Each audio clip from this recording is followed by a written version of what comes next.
country still convinced that low traffic neighbourhoods are the way to go. Yesterday, a Labour council, Lambeth to be precise, was forced to axe their low traffic neighbourhood they put into Dulwich. It rated £1 million for them in fines, but it was judged to be illegal. Let's talk to Nick Freeman, motoring lawyer and commentator. Nick, very good morning to you. Morning, Mike. This is a great decision, isn't it? And a great victory for common sense, I suppose, if for want of a better word. The judge rejected an appeal. They'd already lost in May, but the appeal was heard and they lost again. Traffic being restricted in neighbourhoods like this is not a good idea, is it? It's not a good idea. This actually is a landmark decision. It's the first time that a council has been successfully challenged.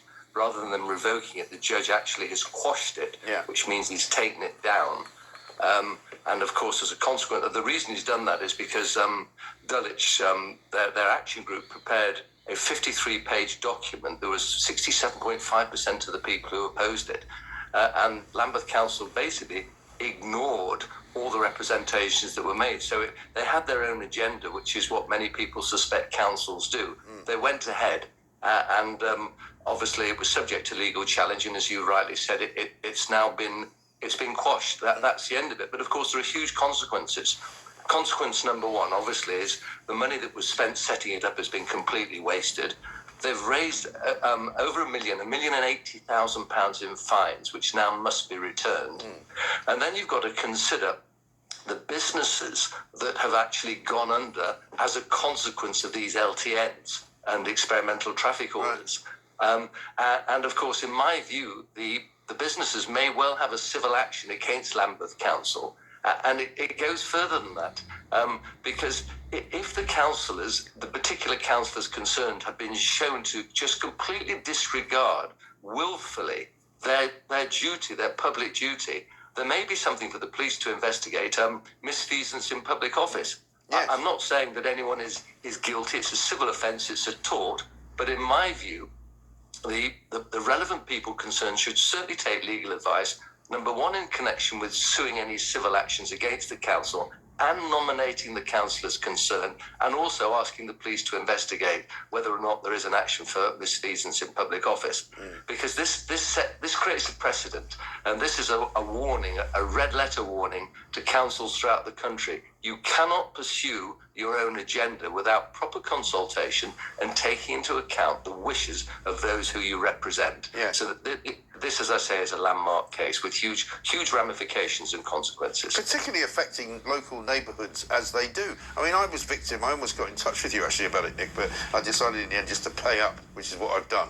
I got 2 fines for driving down the street near where I live on my way to the dry cleaners. It turns out that unbeknownst to me, and because the sign wasn't clear enough that I didn't see it, a particular road that I drive down is now restricted between the hours of 9 and 9:45 and 3 and 3:45 because there's a school there. So that you can drive down it every other time, but if you drive down it during those times, it's £160 fine.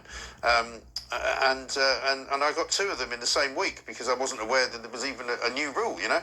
But when I appealed it, they said, well, you should have chosen an alternative route. I said, well, the alternative route is actually closed due to roadworks, and so that's the only way I could go.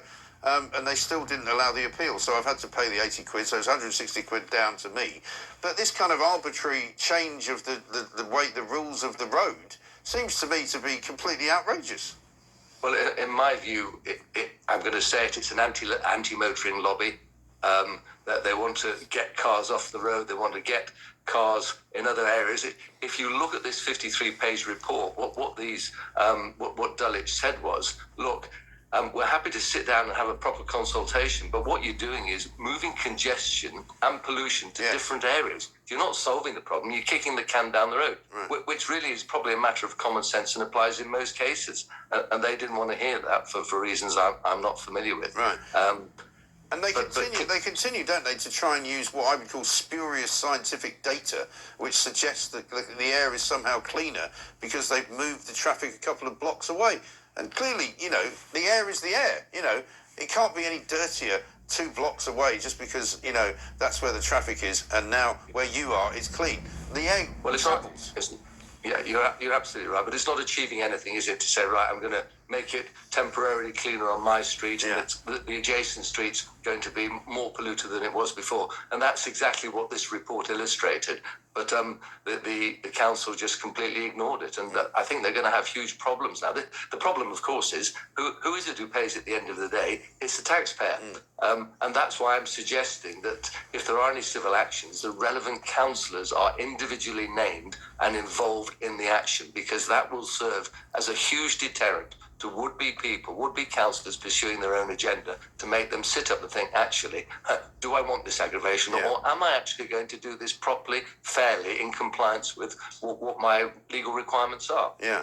And in terms of the legalities of any council taking this kind of measure, I mean, presumably you would advise any campaigning group in various places, like Oxford's got a problem apparently, Newcastle as well, where taxi drivers can't go into certain places and they can't actually make a living, that if you were to pressure these councils financially or threaten them financially, whether it's by, a lawsuit or a claim of one kind or another, is that the way forward, do you think? Well, the way forward to start off with is to do some proper research, and you have to have an action group. You have to invest in proper research. So you're not going forward just saying, look, I don't want you on my street. You've got to explain why this isn't a good idea. Yeah. And that's exactly what Dulwich did, and it made complete sense. So you can't just express your own personal view. It's got to be a collective effort, and it may be in certain situations that actually an LTN is the right solution. It depends on each particular scenario. So my advice will be employ experts, get some money together, get an action group together, do your research properly, don't cut corners, and then get involved in the consultation process in a constructive way, and hopefully the council similarly engages, and see where you go. And if you have the data that suggests actually this is a really bad idea and the council go ahead with it, then obviously you can become more forceful, you can threaten legal action, and no doubt councillors and councils will be listening and take note of what's happening. Maybe we'll actually get them to do what they should be doing. Nick, great to talk to you. Thanks very much indeed. Coming up next, Peter Hitchens.